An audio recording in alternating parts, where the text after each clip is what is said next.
분들 중에는 아니 왜 했던 본문을 벌써 몇 주째 계속해서 반복하는가 이렇게 의아하게 생각하실 분도 있으실 것입니다. 지난 주 중에 저 만수동에 있는 우리 노회 속해 있는 목사님한테 서류를 전달할 일이 있어서 그 교회를 갔다가 그 교회에서 그 교회 예배 주보를 보았습니다. 봤더니 그 목사님도 사도행전 강해를 하고 계시는 거예요. 근데 사도행전 강해 27장을 하고 계셨습니다.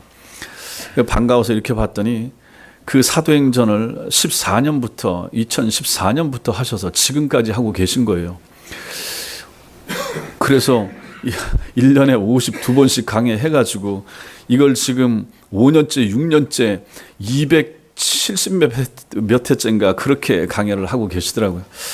그래서 여기 나보다 더 한 분도 여기 계시는구나 하는 위로를 받으면서 작년부터 사도행전을 해서 우리도 이걸 언제 끝날지 모르겠는데 왜 이렇게 하는가, 굉장히 중요한 부분이기 때문에 그렇고, 사도행전은 우리 교회가 태동하고 교회가 어떤 모습으로 생겼으며 교회는 어떻게 진행되어져 가야 되고 교회의 연약함이 무엇이고 하는 면들이 아주 세밀하게 잘 나타나 있기 때문에 우리 피부와 현실적으로 굉장히 밀접한 내용이기 때문에 또 중요합니다. 그래서 지금 이런 부분도 그런 차원에서 이해를 하시면 좋겠습니다. 이 아브라함에 대한 이러한 내용이 너무너무 중요하고 의미가 있기 때문에 이 부분에 대해서 몇 번에 걸쳐서 말씀을 나누고 있는 것을 이해를 하시고 말씀을 들어주시면 좋겠습니다. 국가를 이루는 세 가지 요소가 있습니다. 그것은 국민과 영토와 주권입니다. 이 세 가지가 있어야 나라라고 부를 수가 있는 거죠. 우리는 성경의 첫 번째 책인 창세기에서부터 하나님께서 친히 다스리시는 나라를 세우시고자 하셨다 하는 것을 보게 됩니다. 국가를 이루는 이 세 가지 요소 중에서 주권은 항상 하나님께 있으니까 이건 뭐 전혀 문제될 것이 없습니다. 그 다음 필요한 것이 무엇입니까? 국민이 필요하고 땅이 필요합니다. 국민은 그래서 하나님께서 좋다, 노아의 후손들 가지고도 안 되고 그 몇 대 손 가운데서 아브라함을 하나님께서 택하신 것입니다. 그래서 아브라함을 택하시고 그를 부르셔서 아브라함의 후손을 하늘의 별처럼 바닷가의 모래처럼 많게 하셔서 하나님 나라, 당신 나라 백성으로 삼기로 하나님은 결정을 하셨던 것입니다. 그리고 이제 남은 것은 땅입니다. 그 땅이 필요하다. 지금 아브라함이 그 메소포타미아에서 떠납니다. 몇 명이 떠난지 모르지만 몇 명이 안 될 것입니다. 그래서 하란 갔다가 이제 가나안 땅에 들어오게 됩니다. 이 사람들을 지금 10명도 안 되는 이러한 사람들에게 있어서 이게 국민이 되려 그러면 아니 10명이나 100명이나 뭐 10만 명 가지고 되겠습니까? 더 많아야죠. 그래서 하나님께서는 이제 이 백성들을 많게 하실 작정을 세우신 거죠. 그래서 시간이 많이 필요했습니다. 그래서 우리가 아는 대로 출애굽기에서 그 긴 시간이 필요하고 430년 동안의 기간이 필요했던 거죠. 그래서 나중에 출애굽할 때 그 인구가 이제 한 200만 명가량 되지 않았습니까? 이 정도면 충분히 한 나라가 될 수가 있는 거죠. 근데 남은 것이 있습니다. 뭡니까? 땅이 필요했습니다. 주권은 하나님께 있었고 하나님이 항상 왕으로, 하나님이 임금으로 통치하시면 되고, 이제 아브라함을 통해서 이제 사람을 많게 하셔야 될 것이고, 요건 이제 시간이 좀 필요합니다. 또 필요한 것이 땅이었습니다. 땅은 금방 줄 수 있습니다. 그래서 가나안 땅 들어가서 세겜 땅 주면 됩니다. 근데 사람이 몇 명이 안 되잖아요. 그러니까 그때 굳이 땅이 필요 없는 거예요. 사람이 더 늘어야 되니까. 그 땅은 구약시대의 가나안 땅이고 신약시대의 유대 땅이고 지금 우리가 알고 있는 저 이스라엘 땅이 되는 거죠. 여기를 하나님께서 당신의 백성 이스라엘 민족 유대인들에게 주기로 작정하시고 그 일을, 그 첫걸음을 시작하신 부분이 어딘가, 이게 바로 창세기 12장 1절이 되는 것입니다. 그래서 거기서부터 아브라함을 불러내신 거예요. 이것을 오늘 스데반이 자신의 설교 처음 시작에서 이렇게 언급을 하고 있다라고 하는 것입니다. 땅이 중요한 거죠. 땅이 중요하죠. 오늘 우리가 읽은 본문 속에서도 그래서 땅이라고 하는 단어가 1절부터 6절까지 세어보십시오. 몇 번입니까? 7번이나 그 땅에 대해서 나오고 있는 것입니다. 오늘날 속된 생각을 가지고 이 땅에서 부동산 투기 차원에서 땅을 얘기하는 차원하고는 이거는 차원이 다른 그런 얘기라고 하는 것입니다. 하나님의 백성, 당신의 백성이 살아야 될, 거주해야 될 그러한 곳으로서의 땅이 필요했다 하는 것입니다. 그래서 오늘 말씀을 보면 떠나야 할 땅, 이거 지난 시간에도 나눴습니다. 그 땅을 떠나야 된다. 그리고 이제 내가 가라고 하는 땅으로 가야 된다. 들어가야 할 땅, 포기하라고 하신 땅, 주시기로 약속하신 땅, 이 땅으로서의 그 개념이 오늘 성경에 등장하고 있는 것입니다.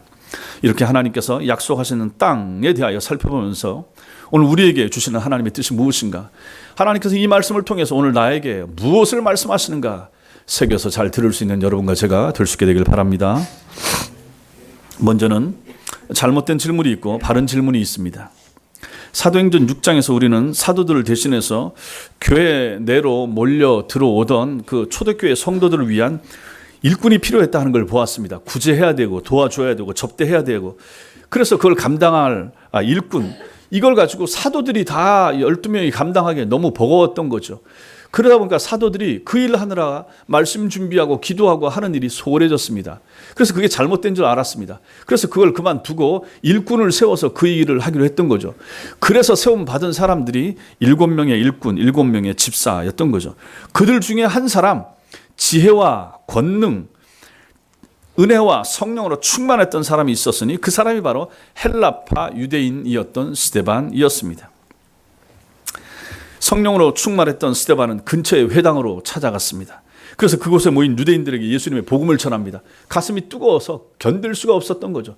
전도하러 간 거죠. 유대인들에게 당신들이 잘못 알고 있는 것을 좀 가르쳐 주고 싶다, 이런 마음을 가지고 갔습니다. 그렇게 가서 그들에게 예수님의 부활을 전했습니다. 주님으로 인해서 구약이 이미 완성됐습니다. 끝났습니다. 라고 하는 것을 그들에게 알려줬을 것입니다.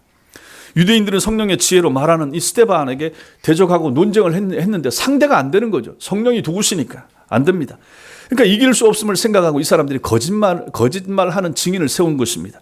그래서 스데반이 모세와 하나님을 모독하는 말을 들었습니다. 거짓말하게 한 거죠. 그리고 백성을 선동해서 이 사람을 끌고 갑니다. 사내들인 법정으로 끌고 간 거죠. 그 법정에서 당시의 대제사장 가야바가 스데반에게 묻는 질문, 이것이 바로 오늘 7장 1절에 나타나는 질문이 되는 것입니다. 그 대제사장이 묻습니다. 이것이 사실이냐?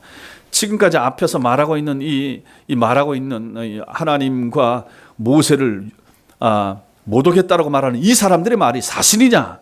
라고 여기서 묻고 있다 하는 것입니다. 사실 이것은 질문이 아니라 스데반을 법정에 세우고 재판장이 되어서 신문하는 것입니다.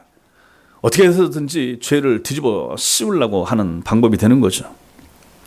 내가 말하기를 나사렛 예수가 성전을 헐고 모세 율법을 고칠 것이라고 말했다는데 그게 사실이냐라고 이렇게 캐묻고 있는 것입니다. 왜 당시에 유대인들은 이 부분에 대해서 이렇게 민감했던 것입니까? 그것은 유대인들이 가장 중요하게 여긴 것이 있었기 때문입니다. 유대인들이 가장 그 당시에 중요하게 여긴 것이 무엇인가? 율법과 성전입니다. 율법과 성전이 그렇게 중요한 것입니다. 율법과 성전은 모두 하나님께서 이스라엘 백성들, 즉 유대인들에게 주신 것이고, 그들은 그것을 조상 대대로 하나님이 주신 율법을 지키면서 그것을 받아서 살려고 노력을 해왔고 했기 때문에 굉장히 중요한 것입니다. 신의 산에서 모세를 통해서 율법을 줬죠. 그 율법 가지고 이제 지키면서 살아왔죠. 그러다가 이제 왕정 시대에 와서 하나님께서 또 다윗을 통하여 솔로몬에게 성전을 세우라고 명령을 하셨습니다. 그래서 그들이 율법을 가지게 되고 성전을 가지게 됐습니다. 율법을 지키면서 살고 성전에서 제사 드리면서 하나님을 만나면서 살게 되었던 것입니다. 이것이 그들에게 너무너무 중요한 그러한 그들의 전통이 되었던 것이고, 하나님께로부터 받은 굉장히 귀중한 선물로 그들은 간직하면서 살고 있었다라고 하는 것입니다.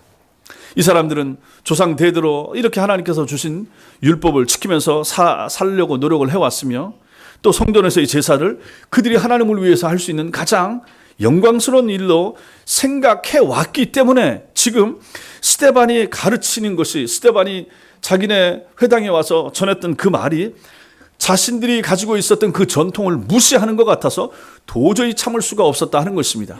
율법을 모독하고 성전을 모독하면 참지를 못하는 거죠. 여기에다가 하나를 더 추가할 수가 있습니다. 그것은 자신들은 하나님께서 택하신 선민이라고 하는 그 선민 사상, 자신들은 아브라함의 후예다라고 하는 생각, 이것은 그들 생각에서, 그들 마음에서 결코 지워질 수 없는 그러한 자부심, 프라이드였다라고 하는 것입니다. 아브라함으로부터 이어지는 그들의 혈통을 자랑스럽게 여기고, 아브라함의 후손이 아닌 다른 사람들은 개, 돼지처럼 여겼던 그 사람들 아니겠습니다? 아닙니까? 그러니까 내가 아브라함의 후손이라 하는 것이 얼마나 자랑스럽게 그들 마음속에 새겨져 있었습니까? 근데 이 사람들이 모르는 게 있는 거예요. 무엇을 모르고 있습니까? 하나님께서 왜 아브라함을 부르셔서 자신들의 시조로 세우셨는지, 그들로 하여금 아브라함의 후손이 되게 하셨는지, 그 정확한 의미를 이 사람들은 놓치고 그냥 아브라함의 후손이라는 것 자체만 가지고 만족하게 살고 있었다 하는 것입니다. 또한 하나님께서 왜 그들에게 모세를 통해서 율법을 주시고 다윗과 솔로몬을 통해서 성전을 건축하게 하시고 그 성전에서 제사를 지내게 하셨는지를 부분적으로만 알았지 온전하게 바르게 알고 깨닫지는 못했다라고 하는 것입니다. 정말 알아야 될 것은 모르고 그렇게 덜 중요한 것만 가지고 그들은 지키면서 살고 있었다 하는 것입니다. 그래서 지금 스데반이 그것을 가르쳐 주려고 했던 거죠. 그것을 책망하고 바르게 알려주기 위해서 그 말을 전했다라고 하는 것입니다. 따라서 그들은 오늘 이 대제사장처럼 이것이 사실이냐라고 묻는 대신에 하나님 앞에 그들은 물었어야만 됐습니다. 하나님 앞에 바른 질문을 했었어야 되는 거죠. 어떤 질문을 했었어야 마땅합니까? 하나님, 왜 아브라함을 우리 조상으로 삼아주셨습니까? 이걸 물었어야 되는 거죠. 아브라함의 후손은 우리가 해야 할 일이 무엇입니까? 하고 하나님께 물었어야 되는 거죠. 왜 이런 율법을 주셨고 이 율법의 용도가 무엇입니까? 라고 그들은 물었어야 된다 하는 것입니다. 왜 우리에게 성전을 주셨습니까? 왜 우리에게 성전 주시고 제사를 드리라고 하셨습니까? 라고 물었어야 되는 거죠. 하나님의 의도를 모르고 본질을 놓쳐버린 곳에 뭐가 생기게 됩니까? 바리새주의가 생기게 되는 거죠. 형식만 남는 거죠. 그래서 주님께서 그런 바리새인들을 책망하신 것입니다. 형식은 갖추고 있는데 내용이 없는 거예요. 껍데기는 있는데 알맹이가 없는 거예요. 그것을 가지고 주님이 책망을 하셨다 하는 것입니다. 지금 스데반도 이제 그것을 지금 가르쳐 주려고 하고 있다 하는 거죠. 그러므로 바른 질문을 했어야 하는 거죠. 오늘날도 마찬가지입니다. 많은 사람들이 왜 예수님 믿어야 하는지, 왜 주일마다 예배를 드려야 되는지, 왜 말씀 중심으로 살아야 하는지 잘 모른 채 교회에 오는 경우가 얼마나 많은가 하는 것입니다. 여러분들 스스로 물어보시라 하는 것입니다. 왜 오셨습니까? 비 오는 날. 왜 이렇게 환경도 별로 좋지도 않은데 왜 오셨습니까? 무엇 때문에 오셨습니까? 왜 작은 교회에 오셨습니까? 무엇을 듣고자 오셨습니까? 물어보시라 하는 것입니다. 생각하시면서 신앙생활을 하시라 하는 것입니다. 하나님 앞에서 물으면서 바른 본질을 깨닫기 위해서 믿음생활, 신앙생활을 바라하는 것이 필요하다 하는 것입니다. 나는 바로 믿고 있는지, 내가 믿는 것은 진리인지, 내가 듣고 있는 말씀은 진짜인지, 내가 여태 들었던 것은 과연 진짜인지, 나는 여태까지 바른 믿음생활을 했는지, 내가 지금 직분을 맡아서 감당은 하고 있지만 나는 지금 바른 신앙생활을 하고 있는지 물으시라 하는 것입니다. 항상 그렇게 해왔으니까, 습관적으로 관례적으로 주일 되면 교회 왔었으니까, 나는 그냥 기독교인이었으니까, 나는 모태교인이었으니까 교회 온다라고 생각하지 마시고, 내가 오늘 왜 왔는가? 내가 듣는 말씀은 진짜인가? 왜 목사는 저것을 자꾸 얘기하는가? 목사가 전하는 저 말씀은 무슨 의미가 있는가? 왜 들어야 되는가? 저 말씀의 참된 의미는 무엇인가? 왜 스데반이 아브라함을 얘기를 하는가? 왜 사도행전 얘기하면서 창세기 12장을 말을 하는가? 그 의미는 무엇인가를 여러분 스스로 생각하시면서 하나님 앞에서 물으시면서 설교를 듣고 예배생활을 하셔야 된다는 것입니다. 두 번째로, 우리는 이 말씀을 통해서 갈대아 땅에서 하나님께서 부르신 것에 대해서 다시 한번 생각을 해봐야 됩니다. 스데반이 율법과 성전에 대하여 시비를 거는 유대인들에게 자신의 설교를 통하여 아브라함을 먼저 말하는 것은 율법과 성전을 설명하기 위해서는 이스라엘의 역사와 이스라엘의 조상이 되게 한 아브라함의 이야기부터 먼저 시작해야만 했기 때문에 그런 것입니다. 우리 3절 4절 말씀 같이 읽겠습니다. 오늘 말씀 3절과 4절 말씀 같이 읽겠습니다. 시작. 이르시되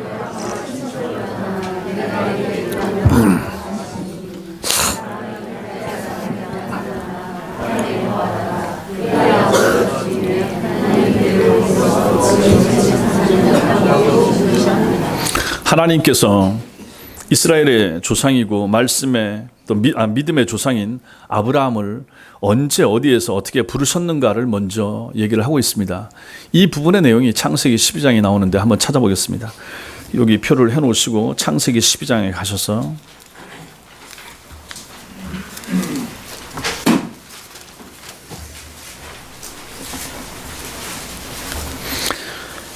창세기 12장 구약성경 14페이지입니다. 창세기 12장 천천히 이게 계속해서 우리 사도행전의 스데반의 설교를 이루고 있는 중요한 기준이 되기 때문에 이 말씀을 잘 마음에 새기면서 12장 1절부터 9절까지 같이 읽겠습니다. 시작. 여호와께서 아브라함에게 이르시되 너는 너의 고향과 친척과 아버지의 집을 떠나 내가 내게 보여줄 땅으로 가라. 내가 너로 큰 민족을 이루고 내게 복을 주어 내 이름을 창대하게 하리니 너는 복이 될지라. 너를 축복하는 자에게는 내가 복을 내리고 너를 저주하는 자에게는 내가 저주하리니 땅의 모든 족속이 너로 말미암아 복을 얻을 것이라 하신지라. 이 아브라함이 여호와의 말씀을 따라 갔고 롯도 그와 함께 갔으며 아브라함이 하란을 떠날 때 75세였더라. 아브라함이 그의 아내 사레와 조카 롯과 하란에서 모든 소유와 얻은 사람들을 이끌고 가나안 땅으로 가려고 떠나서 마침내 가나안 땅에 들어갔더라. 아브라함이 그 땅을 지나 세겜 땅 모래 상수리 나무 아래에 이르니 그때에 가나안 사람이 그 땅을 거주하였더라. 여호와께서 아브라함에게 나타나 이르시되 내가 이 땅을 내 자손에게 주리라 하신지라. 자기에게 나타나신 여호와께서 그가 그곳에서 제단을 쌓고 거기서 베델 동쪽 산으로 옮겨 장막을 치니 서쪽은 베델이요 동쪽은 아이라. 그가 그곳에서 여호와께 제단을 쌓고 여호와의 이름을 부르더니 점점 남방으로 옮겨갔더라. 아멘. 여기 창세기 12장 1절이 시작되는 시점이 스데반이 설교하고 있는 그때로부터 2000년 전의 일입니다. 그러므로 우리 시대로부터 따지면 4000년 전의 일이 되는 거죠. 그때 일을 지금 스데반이 기억을 하면서 이 말을, 이 설교를 하고 있다 하는 것입니다. 여기 창세기 12장 1절에 따르면 하나님은 메소포타미아 이 우르에서, 갈대아 우르에서 아버지를 따라서 우상을 섬기며 살던 아브라함에게 나타나셔서 고향, 친척, 아버지 집을 떠나 하나님께서 지시하시는 땅으로 가라라고 했습니다. 우리가 지난 시간에 본 것처럼 이 아브라함의 아버지 데라는 노아의 8대 후손입니다. 이 사람들이 그냥 어디 완전히 이방 지역에 살다가 뚝 떨어진 사람이 아닌 거예요. 노아 가정 8명 중에서 살아남아서 그 대가 내려오다가 이제 데라 아브라함으로 이어지는 거예요. 근데 이 사람들이 어떻게 살고 있습니까? 메소포타미아에서 달의 신을 섬기면서 살고 있는 거예요. 그 아들로서 지금 나홀과 하란과 아브라함이 태어난 거예요. 그러므로 당연히 거기서 이방 신을 섬기면서 살고 있죠. 여기서 나오라라고 하나님께서 지금 이 사람을 부르고 계시다 하는 것입니다. 이스라엘 백성들은 언제나 하나님은 이스라엘 땅에만 계신 것으로 생각하고 자신들이 세운 그 성전 안에만 존재하시는 것으로 생각해오고 있었는데 지금 아브라함은 설교하면서 뭘 지금 얘기하고 있습니까? 자신의 설교 처음부터 하나님께서 그 이스라엘 땅으로부터 그 세겜 땅에서 위로 쭉 올라가서 한 600km 올라가면 거기에 이제 하란이 있습니다. 하란에서 저 동남쪽으로 1000km 가면 거기에 갈대아 우르가 있는 거예요. 1000km와 600km, 1600km나 온 거죠. 떨어져 있는 그 땅에 자기들의 믿음의 조상 아브라함이 살고 있을 때도 하나님이 거기 가셔서 그를 부르셨다. 이렇게 말하고 있는 것입니다.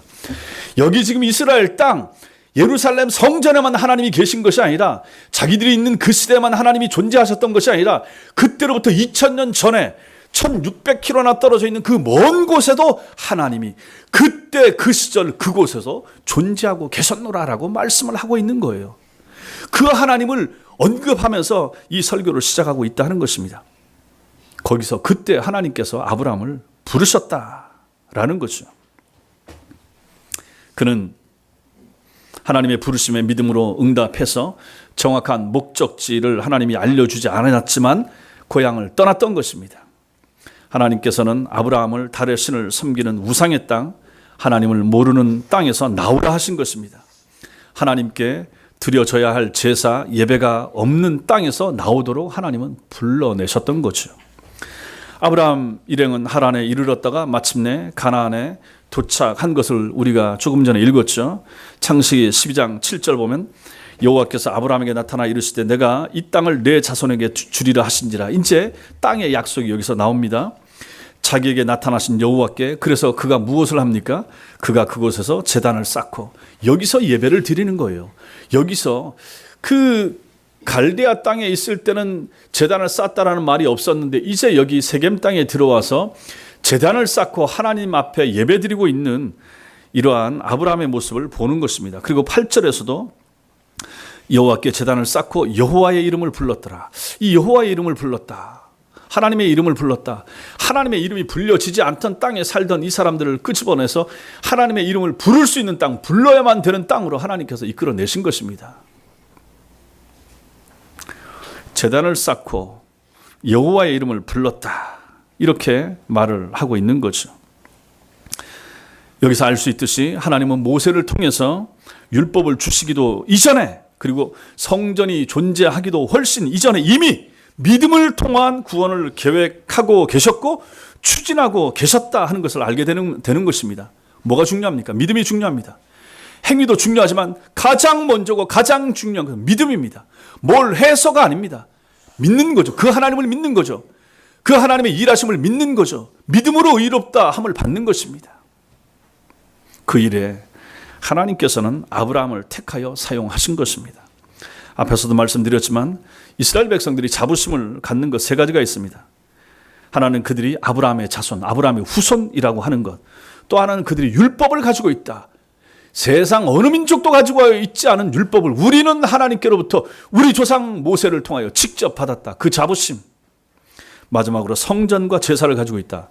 하나님이 성전을 짓게 하셨고 그 속에서 제사를 드리면 거기서 우리를 만나 주신다. 이 자부심을 그들은 가지고 있었던 것입니다. 그 중에서도 그들은 자신들이 아브라함의 후손이다 라고 하는 것에 대한 자부심이 정말로 대단했습니다. 하나님께서 아브라함을 선택해서 불러주셨고 자신들은 아브라함의 후손이 되었기 때문에 자신들도 역시 하나님께 선택받은 선민이다 라고 하는 그 자부심은 결코 놓을 수가 없었던 것입니다. 그들이 율법을 중요하게 여기는 이유도 마찬가지입니다. 그 율법 사람이 만든 게 아니라 하나님께서 모세를 통해서 자신들에게 주셨다라고 하는 것을 알고 있기 때문에 중요하게 생각했습니다. 그들이 성전과 성전에서의 제사를 중시하는 것도 마찬가지입니다. 그것을 명령하신 분이 하나님이시기 때문에 그런 것입니다. 하나님께서 성전을 지을 때 그 성전의 양식, 식양, 높이, 크기 이거 하나하나 알려주셨고 그대로 세웠습니다. 그리고 제사에 관해서도 이럴 때는 이런 제사 드리고 저럴 때는 저런 제사 드리고 구약에 5대 제사가 있고 그때는 양을 이렇게 잡고 어떤 때는 소를 잡고 그렇게 세밀하게 알려주셨기 때문에 그들에게 있어서 성전, 그 성전 안에서는 제사 이것은 결코 소홀히 할 수 없는 하나님의 직접적인 명령이고 말씀이고 그래서 귀중하게 생각했다 하는 것입니다.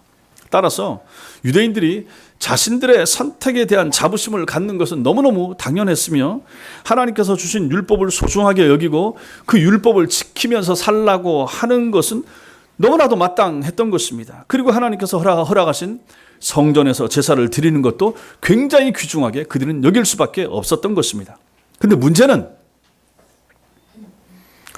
그런 율법과 성전을 주신 하나님의 의도를 바르게 깨닫지 못했다라고 하는 것이 이게 이제 문제라는 것입니다. 왜 자신들을 선택해 주시고 왜 율법을 주셨는지 왜 성전 주시고 성전 제사를 드리라고 하신 것인지를 부분적으로만 알았던 것입니다. 피상적으로만 알았던 거죠. 본질을 몰랐다. 이게 이제 문제가 되는 거죠. 오늘날 여러분과 저도 마찬가지입니다. 우리가 교리 시간에 배우고 그래서 우리가 창세전 우리가 선택받았다. 우리가 택자다. 우리는 예정론을 믿습니다. 우리가 이렇게 가르치고 배웁니다. 하나님의 백성으로 불러주셨다는 자부심이 우리에게 있습니다. 또 여러분과 저는 하나님 계시의 종결이자 완성인 신구약 성경 66권 주셨다. 그래서 그 성경을 자유롭게 읽고 듣고 배우면서 살아가고 있다. 이걸 생각하면서 또 감사히 생각을 하고 있습니다. 또한 우리는 매 주일마다 예배를 드립니다. 예배를 드리는데 구약 시대처럼 제사장이 없어도 되고 목사가 제사장이 아니잖아요. 짐승을 잡아서 피를 흘려야 되는 그러한 제사, 그러한 예배도 아니라라고 하는 것입니다. 근데 많은 사람들이 이러한 믿음 생활을 하면서 그 참 의미를 모른 채 신앙생활을 하고 있다라고 하는 것이 고, 이러한 문제는 스데반이 지금 이 설교를 하고 있는 그 당시에 제사장과 바리새인과 그 시대의 서기관들이나 그 시대의 사람들도 똑같은 문제를 가지고 있었다 하는 것입니다. 처음에 하나님께서 아브라함을 부르시고 모세를 통하여 율법 주시고 다윗을 통하여 성전을 주시고 그때 초창기에는 그 의미와 정신이 뚜렷하고 분명했는데, 아니 시간이 지나면서 이 연약한 인생들은, 타락한 인간들은 그 본래의 의미를 놓치더라 하는 얘기입니다. 그러기에 사람의 생각에 섞이고 그러다 보니까 왜곡되고 변조, 변질, 변형이 나타나게 되는 거죠. 그래서 예수님이 오셨을 때는 완전히 성전 안이 어떻게 됐습니까? 도적놈들의 소굴같이 된 거죠. 장사 아치들이 그 안에 들어와 있었던 거죠. 이런 걸 보시니까 예수님께서 가만히 있으실 수가 없었던 거죠. 그러한 변질을 주님은 참아보지 못했다라고 하는 것입니다. 오늘날 여러분과 저는 어떻습니까? 우리도 선민입니다. 택함받은 하나님의 백성입니다. 그 자부심 좋습니다. 성경 가지고 있습니다. 천주교는 외경 포함하고 있지만 우리는 그것마저 빼버리고 66권만이 참된 하나님의 말씀이고 계시는 종결됐습니다. 좋습니다. 바른 지식 가지고 있는 거 좋습니다. 매 주일마다 교회 와야 되고 주일로 생각하고 예배 드리는 거 잘하십니다. 자, 그러나 본질을 우리가 잊지 않으면서 이렇게 잘 예배 생활을 하고 있습니까? 하나님의 주신 말씀의 의미와 그 의미를 잘 읽어서 내 삶에 적용하기 위한 마음을 가지고 성경을 읽고 묵상하고 사모하고 계십니까? 내가 하나님의 백성답게 살고자 한 마음과 열심을 가지고 살고자 하기 위하여 내가 택함받은 백성이고 선민인 것에 대한 자부심을 가지고 살고 계십니까? 이런 것이 중요하다 하는 것입니다. 본질을 놓치면 안 된다 하는 거죠. 정말로 우리가 가지고 있어야 될 것, 잃어버려서는 안 될 것, 잊지 말아야 될 것을 우리가 생각하면서 신앙생활, 믿음생활 바르게 하고 있는가를 오늘 말씀은 우리에게 물으라라고 권면하고 있는 것입니다. 예배가 우리 인간이 누릴 수 있는 가장 놀라운 특권임을 모른 채 오히려 예배를 번거롭게 여기고 귀찮게 여기는 사람들도 이 시대에 분명히 있습니다. 그래서 그냥 할 수 없이 끌려가듯이 교회에 오는 경우들도 있다 하는 것입니다. 그러면 그 예배가 무슨 의미가 있겠습니까? 얼마나 중요합니까? 말씀을 주신 하나님의 의도를 아는 것, 내가 하나님의 백성이 되었다라고 하는 것에 대한 깨달음, 그리고 그 깨달음을 가지고 하나님 앞에서 바르게 사는 것, 그리고 매주일마다 주님을 만나게 되며 하나님 앞에 예배를 드리게 되고 구약의 제사가 아닌 짐승의 피 제사가 아닌 말씀을 가지고 하나님 앞에서 제사를 드릴 수 있으며 내가 언제든지 성경을 펴서 읽을 수가 있고 내가 주님 앞에 무릎을 꿇어서 주여 하고 부르면 언제든지 주님이 왜 하고 응답하실 수 있는 중간에 매개자 없이 제사장 없이 직접 하나님과 소통할 수 있음이 이게 얼마나 감사한지 그 본질을 아십니까? 그래서 그런 것을 마음에 새기면서 예배 생활을 하십니까? 거리가 멀든지 어렵든지 비가 오든지 눈이 오든지 상관하지 않고 교회에 오셔야 될 이유, 그리고 하나님을 바르게 예배해야 될 이유, 토요일부터 주일을 준비하셔야 될 까닭, 그것들을 여러분들이 마음에 새기시면서 지금 예배 생활을 하시는가 하는 것입니다. 뭐가 중요한가? 그것을 제대로 이해하면서 믿음 생활을 하시는가 하는 것입니다. 이게 왜 중요합니까? 이게 왜 중요합니까? 이게 어떤 문제가 있습니까? 우리 영생하고 우리 영혼하고 연결이 되기 때문에 중요한 것입니다. 영혼이 살아야죠. 영혼이 살아야 그 영혼이 천국까지 이어지기 때문에 그런 것입니다. 그러므로 이것은 영생의 문제입니다. 예배 한 번 빠지고 안 빠지고가 문제가 아니라 내 영혼의 문제라고 하는 것입니다. 성경을 읽고 안 읽고 성경을 믿고 안 믿고의 문제는 내 영혼의 앞으로 가야 될 처소의 문제이기 때문에 중요한 것입니다. 내가 택자고 하나님의 백성이라고 하는 것에 대한 자부심과 확신, 이것은 바른 신앙생활을 할 수 있는 근거와 힘이 되기 때문에 중요하다 하는 것입니다. 본질을 알고 제대로 깨달으면서 믿음 생활을 하는 것이 여러분과 저에게 너무너무 중요한 것입니다. 이렇게 바르게 알고 제대로 신앙생활을 하는 여러분과 제가 될 수 있게 되길 바랍니다. 세 번째로는 가나안 땅에 대한 약속을 우리가 생각해 봐야 됩니다.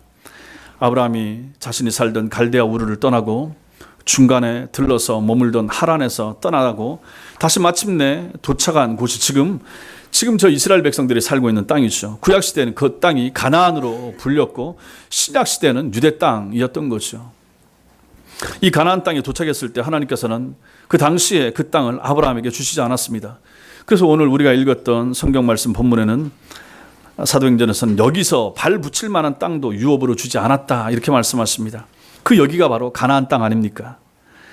가나안으로 인도에서 어렵게 도착했으면 다만 얼마라도 땅을 좀 주시고 살라고 하실 줄 알았는데 그렇지 않았다 하는 것입니다. 하나님께서는 그 땅을 주시는 대신에 아니 그 1600km나 그렇게나 멀리 왔는데도 불구하고 하나님께서 땅을 주시지 않고 대신에 약속을 하나 주셨습니다. 그 약속은 5절 말씀처럼 그 땅을 아직 자식도 없는 그와 그의 후손에게 주시겠다라고 하신 것입니다. 지금은 땅 안 준다. 네 자손에게 후손에게 주겠다. 이렇게 약속하신 거죠. 그러니까 창세기 12장 9절에 보면 아브라함 일행이 점점 남방으로 내려갔더라. 이렇게 기록을 하고 있는 것입니다. 자기 땅이 없으니까요. 떠돌아다니는 거죠. 유랑방랑하는 거죠. 하나님이 땅을 주시지 않음으로 말미암아 이렇게 방랑 생활을 하다가 그리고 그 땅에 흉년이 드니까 그 밑에 창세기 12장 10절 이하에는 뭐가 나타납니까? 이제 애굽 땅까지 애굽에까지 내려가게 되는 장면이 나타납니다. 하나님께서 아브라함에게 가나안 땅을 그 당시에 주시지 않고 그의 후손들에게 훗날에 주시리라 하는 약속을 주셨습니다. 아까 말씀드린 것처럼 그 당시엔 땅 줘도 되지만 굳이 땅이 필요 없는 거죠. 왜냐하면 사람이 더 필요했기 때문인 거죠. 하나님의 친히 통치를 받는 당신의 백성이 필요하고 그 백성의 숫자가 늘 동안은 굳이 땅이 필요 없었다라고 하나님은 생각하셨던 거죠. 그래서 현금이 아닌 약속 어음을 끊어주신 것입니다. 내가 나중에 주마 하신 거죠. 그러나 그 약속이라는 것도 그 당시에는 그거를 받아들이기가 쉽지 않은 것이었습니다. 그게 바로 자손의 약속, 자식의 약속을 주시는 건데 그러려면 아들을 주셔야 되는데 그 당시에 75세였습니다. 30대면 그 당시에도 다 자기 조상들도 그렇고 데라도 그렇고 그 위에 조상도 그렇고 다 30살, 31, 32의 자식을 낳았는데 아브라함은 75세가 되도록 자식이 없었고 사라 할머니 65세인데 자식이 없었다 하는 것입니다. 그리고 이미 자식을 낳을 수 있는 나이 몸 상태도 지난 거죠. 그 상황에서 하나님께서 아브라함의 후손에게 그들이 밟고 서 있었던 그러나 그 당시에는 주시지 않았던 땅을 주시겠다라고 약속을 하셨던 것입니다. 우리 하나님 한번 보십시오. 그때 저도 75세, 60세에 애 낳기도 어려운데 그때로부터 25년을 더 지나서 100세에 90세에 자식을 주셨다 하는 것입니다. 이게 하나님의 능력을 보이기 위한 하나님의 작업의 과정이었던 거죠. 이때 이 약속을 받는 아브라함은 어떤 생각을 했겠습니까? 한번 생각을 해보십시오. 처음 도착했던 세겜에서 하나님의 이런 약속의 음성, 지금 땅 안 준다. 나중에 네 후손에게 주겠다. 이 약속을 받았을 때 지금까지도 결혼해서 한 4, 50년 되기까지도 자식이 없이 살게 하신 하나님께서 자손을 주겠다는 얘기를 들었을 때 아브라함의 마음이 어땠을까? 제가 미국에서 지낼 때 이민 온 사람들의 여러 가지 어려움을 보고 들은 적이 있습니다. 그때 자주 들었던 얘기가 닭공장 얘기를 들었습니다. 그래서 이거 준비하면서 인터넷 쳐봤더니 지금도 닭공장 이민을 해가지고 가시려고 하는 분들이 꽤 계시더라고요. 그때 닭공장 이민 온다고 거기 이제 1년만 지나면 영주권 준다고 해가지고 돈 뭐 몇 천씩 들이면서 오고 근데 거기 와서 사기당하고 잘못된 곳으로 가고 전혀 닭공장 아닌 데로 가게 되고 했던 그래서 너무 어렵고 힘들고 뭐 불체자 신분으로 지내게 되고 이런 분들의 얘기를 들었던 적이 있습니다. 그 사람들이 얘기하면 전부 다 분노 막 절망, 원망, 후회, 사기 뭐 이런 단어를 얘기하면서 말하는 것을 들은 적이 있습니다. 제가 이걸 생각하는 것은 아브라함도 혹시 이런 마음이 좀 들지 않았을까? 아니 그렇게 먼 거리를 오라고 해놓고 기껏 여기 도착했더니 땅 한 평도 안 주고 네 후손에게 줄게. 근데 넌 지금 자기 아들도 없어 아무도 없어. 하나님한테 사기당한 거 아닌가? 내가 이게 뭔 짓을 한 거지? 이 먼 길을 혹시 이런 생각하지 않았을까? 근데 뭐 우리의 믿음의 조상님 아브라함께서는 그런 생각을 안 했을 수 있는데 우리 입장에서는 만약에 우리가 그런 일을 당했다 생각하면 이거 얼마나 분통이 터졌겠습니까? 여러분과 제가 우리가 가진 믿음도 마찬가지입니다. 사람들은 현재를 좋아합니다.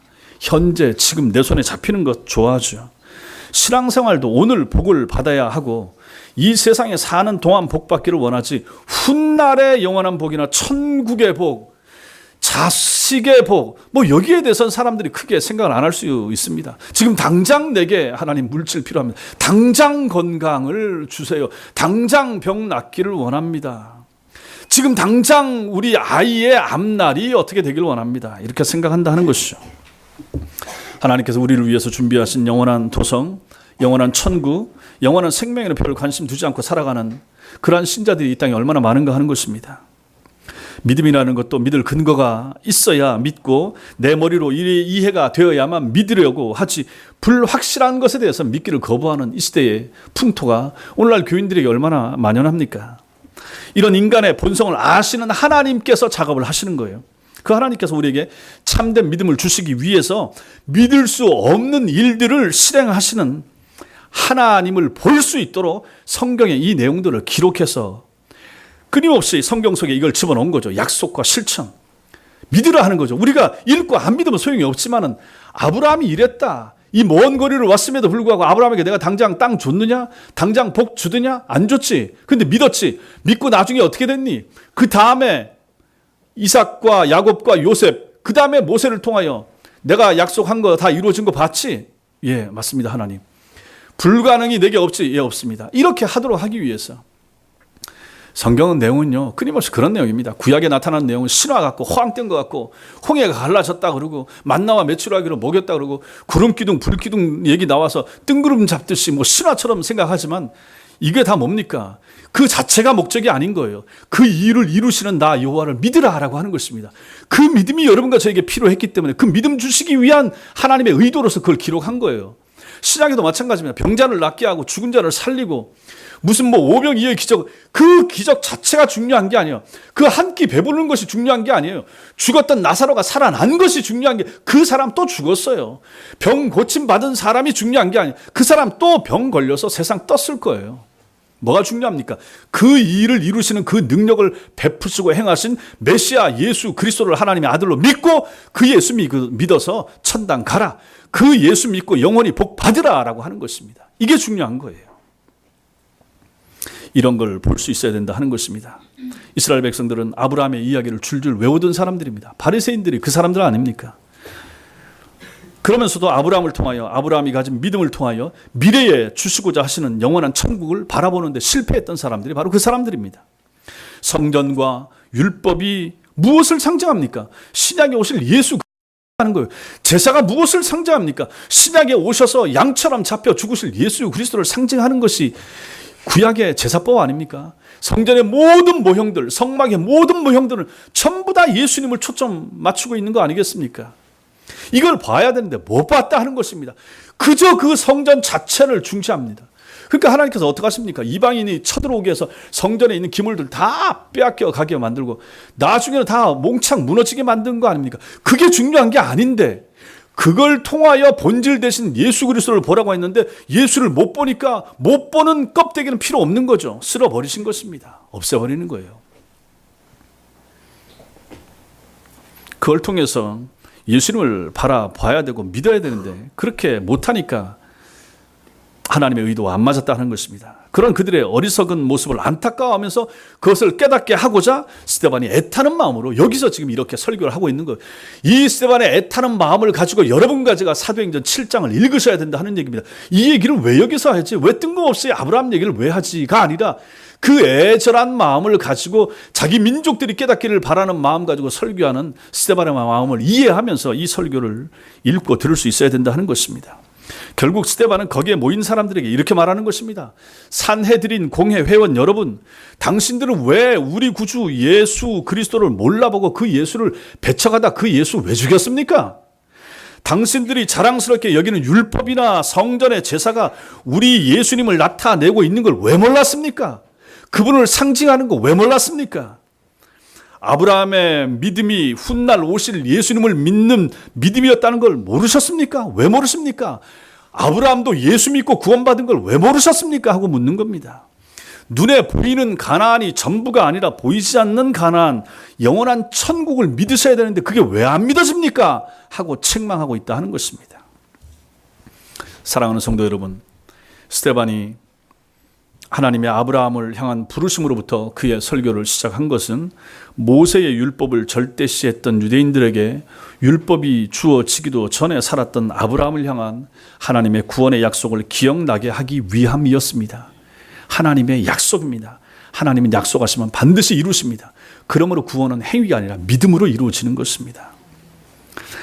유대인들의 구원은 모세의 율법을 잘 지킨 것에 근거한 것이 아니라 율법을 주시기 훨씬 오래 전에 하나님께서 아브라함을 부르시고 그와 언약을 맺으신 사실로부터 근거한다는 것을 알려주기 위함이었습니다.